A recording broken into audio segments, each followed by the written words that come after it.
this off with asking you all to join in on this little practice. So try to visualize the energy of what you're about to say. So I invite you to join me. You can close your eyes if that makes you more comfortable, and just exhale fully. And taking a deep breath in all the way to your toes, and repeating after me, either verbally or in your heads. Divine love flows into me. Divine love flows into me. Through me. Through me.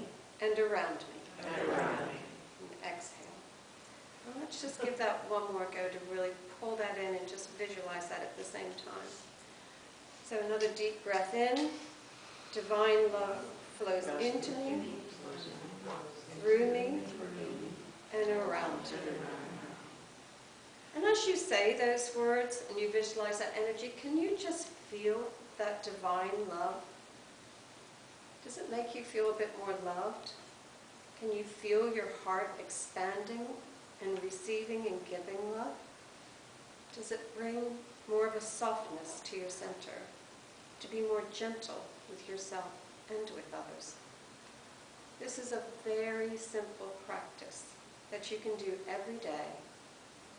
It's just a great way to start your morning. And also you can do it various times throughout the day. Just give yourself that little reset. It's just such an easy practice to remind you to be connected with that divine love. Because that divine love is always, always there for us. It's always available to you. Because divine love is eternal love. It never fades. It's not a flame that goes out. It's not a flame that needs to be rekindled. That divine love is just always there for us, just steady and burning bright and beautifully. And it's always available to us. So it's constant, and it's really up to you whether or not you want to receive this, because you are the only variable in receiving this divine love. It's always there for you. So you're pretty much in control of how much divine love you take in. It's really up to you. That's quite a thought, isn't it? That you have this gorgeous love available to you at any time to tap into it. But there's many things that take us away from tapping into the divine life. One of them is just, we forget. It's just easy. You go about your life, things get busy, you get distracted with work, friends, with family, with what's on the news. Not to mention the many, many distractions of social media. I'm sure we've all fallen into those rabbit holes and wondered, where did that half hour just go as you pop back out of Facebook or whatever? Guilty. We also have all sorts of personal events that come up that just kind of throw us off a bit, and Lord forbid if we get too involved in the news, that really takes us off the edge. It's good to just bring that back into divine love and take all of that sadness of the world and the sorrows and things, and then just offer that up into the hands that can actually have any power to do anything about it, to send your prayers to those people, and prayers to people that you know and love. So just tapping back into that and sending your love back to the divine and holding these people in your hands. It's easy to get a little knocked off our rails of our divine love train.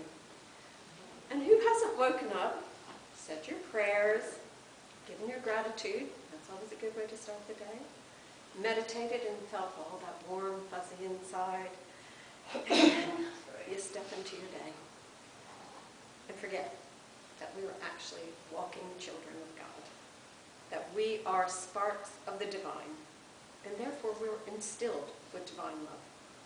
And we've caught ourselves sounding not too closely resembling divine love or even kindness and compassion. And even those that can hold that space most of the time, and I do commend you, we, being human, we can get so caught up and sideswiped and sidetracked. It's just learning those human lessons time again, but also just being gentle yourself and maybe learn those lessons a little bit faster and catch yourself a little bit faster when you think, is that really how I wanted to respond? Oh, is that really the thoughts I want to be carrying? And then just let those go and just bring yourself back. Also, our emotions can take us off track. We all store those old emotions, those old patterns that we've brought with us through the take us off track for certain. Those early feelings, perhaps, of being unloved at some point, whether it was on the playground or someplace else, of being defensive at various times, of just cocooning and sheltering our hearts so that we wouldn't get hurt again, because no one likes to be hurt. And it takes bravery to get back out there again. So hurt, anger, frustration, disappointment, feelings of abandonment, feeling unworthy of love. Either being taught that, as some religions do, and some people project that onto you, or just that feeling from being admonished at some point, just that feeling of unworthiness, or feeling that you have to earn love. Like there's some parents and people that if you're a good boy or a good girl, then you receive love. But if you're not, then, well, are you really worthy of love if you don't behave? There's all sorts of stories that people carry with them from their past, which they're working through, but sometimes those old emotions do pop up again, and it's just recognizing that that is an old pattern, and that doesn't need to be with you now, that you have that access to the divine love that you weren't aware of as a child. You didn't know this existed, but now you're a grown-up, in some level or another, and you can now remember that old pattern. That is just a story that you can bring yourself back to divine love because you are that true, pure child of God. As we say in our Declaration of Principles, we affirm the doorway to Reformation is never closed against any soul here or hereafter. We can remember the Reformation is also based on how we reform our own life and our own way of thinking and our own way of thinking about ourselves. We can reform our memories. We can reform what that meant and put things where they belong. You were meant to feel unworthy. Well, actually, that wasn't anything about you. That was somebody else's story that they projected onto you, and you can just start to separate that and bring yourself back to the divine love. James Finley shares a prayer with us. Lord, that I might see your presence, presencing itself and giving itself away as the immediacy of the grace and miracle of our very presence. Help us to understand that the generosity of the infinite is infinite, and that we are the generosity of God. We are the song that you sing. I love that last line. We are the song that you sing. But you have to be open to allow that song to be sung through you.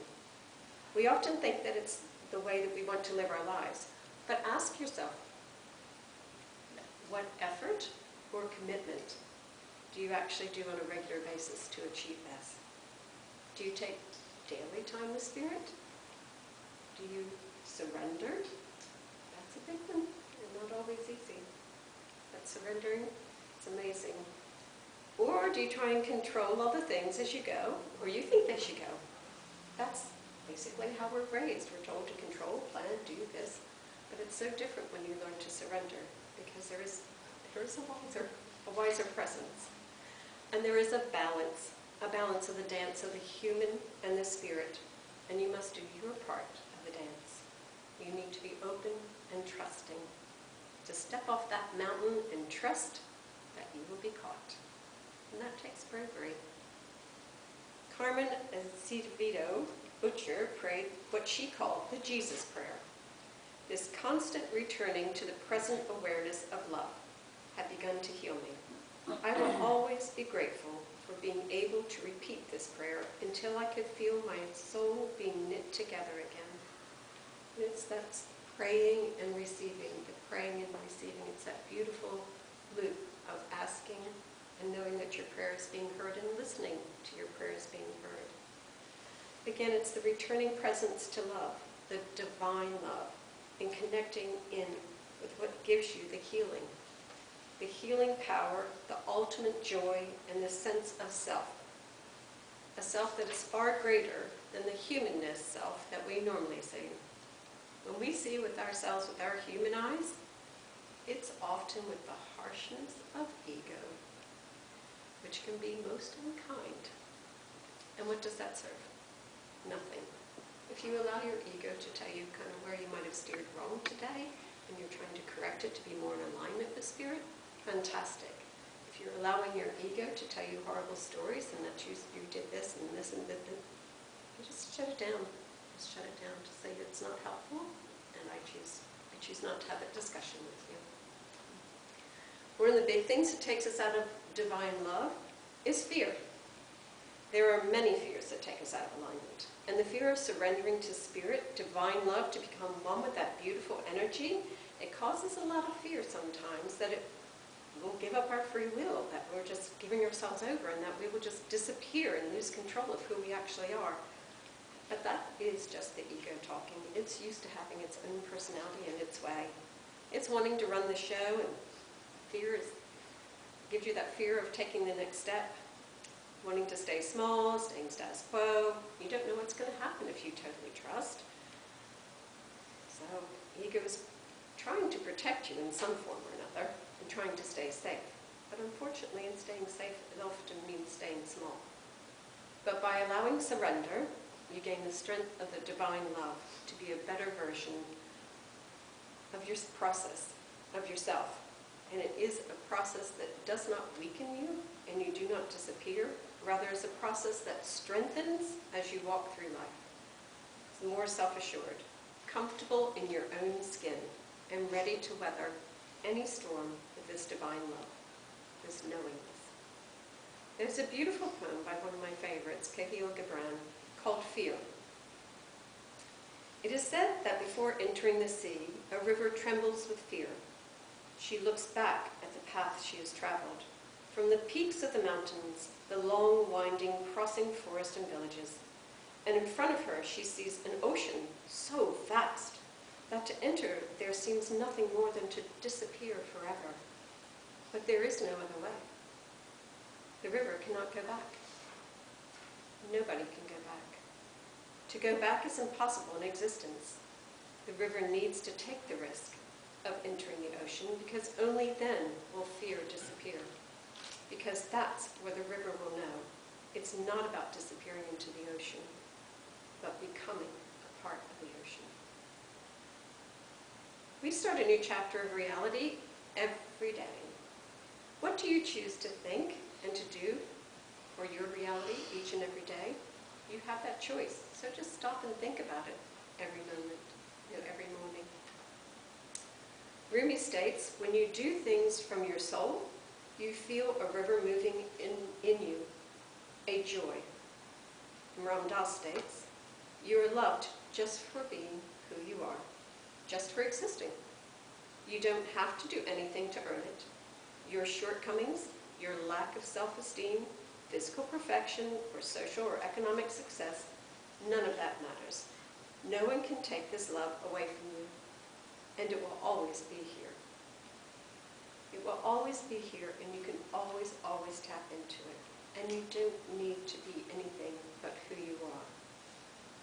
Callistus Ware teaches us, how can we make prayer not merely something that we do, but something that we are?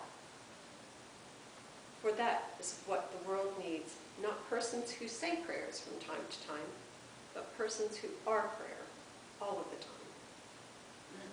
time. It's just a remembering of just walking and talking and being who you are, and to being in prayer and being in connection with Spirit. And we get this teaching from so many different teachers, so many different philosophers and mystics, that it was just beautiful. I found so many gorgeous quotes that I just wanted to share with you, to how it all brings it together, because it's all the same connectedness, the same true belief in the divine love. Ram Dass states, unconditional love really exists in each of us. It is a part of our deep inner being. It is not so much an active motion as a state of being. It's not, I love you for this or that reason, not, I love you if you love me. It's love for no reason, love without an object. And that's what friends teach us, to be drawn to each other as an active emotion that brings us joy, and someone we want to be there for when times go tough and when times are fun. And you know that they'll be there for you as well. It's that connectedness, that active emotion of connectedness. think of a friend, really call them to mind. Have somebody in your mind? What feelings do you have about that person?